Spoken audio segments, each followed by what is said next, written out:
That's right, Eagles fans. We've done it. Crushed the hated Dallas Cowboys 41-7, capturing the NFC Eastern Division Championship. Yeah, baby. The Cowboys suck. Beat their bum asses with 2 backup quarterbacks, totaling 4 combined touchdowns. Mike McCarthy should be fired immediately.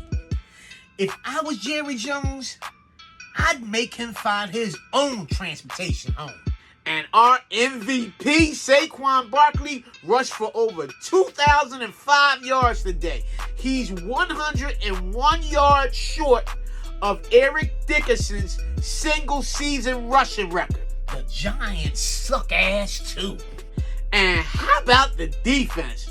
Let's show them some love too. A pick 6, 2 sacks, and 4 total turnovers. Bah, humbug. Man, I can just feel it. We about to start another winning streak on the road to the Super Bowl, baby. Woo! Fuck out of here.